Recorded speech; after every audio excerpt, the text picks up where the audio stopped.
Hello everyone, I'm Juan Fernandez in tonight for Susie Suh. And I'm Elsa Ramon. Our top story on KCAL 9 News at 8, a chase, a shootout, and a standoff in South LA. We had it all live for you on KCAL 9 earlier tonight. Tonight, the suspect is in custody, and the neighborhood that was surrounded by SWAT and sheriff's deputies is now getting back to normal. The chase ended and the standoff took place near Vermont Avenue and 43rd in South Los Angeles. KCAL 9's Adriana Weingold is live on the scene in South LA. Adriana?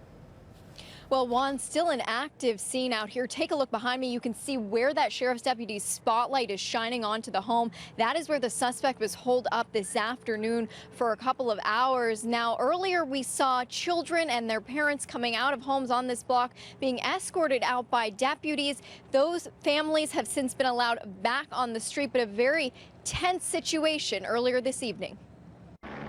Neighbors watched terrified as the pursuit came to an end right before their eyes. The guy took off, kept driving again and throwing up signs or whatever. What type of signs, I don't know. But me and my son, we just trying to get out the way. Now I can't even get home. The streets all blocked off. Sheriff's deputies say the suspect was armed and wanted for kidnapping. When they tried to pull him over, he wouldn't stop and led deputies on a wild chase. He flew down streets with no regard for pedestrians and sidewalks, at one point barely missing a boy on a skateboard. He squeezed through cars and intersections, finally coming to a stop in front of a house. He got out and pulled a silver gun, at one point cocking it and pointing it at police, acting very angry before firing several times.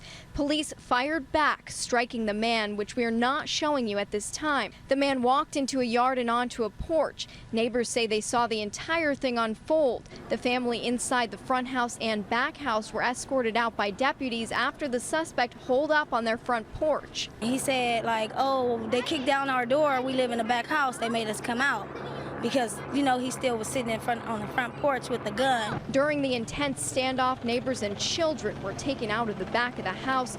Witnesses on scene tell us the woman who lives there ran some sort of daycare. After more than an hour of holding up on the front porch, the bloody man walked towards SWAT officers in an armored vehicle and gave himself up. And that suspect is in custody tonight. No sheriff's deputies were hurt in the standoff. We are live in South LA. Adriana Weingold, KCAL 9 News.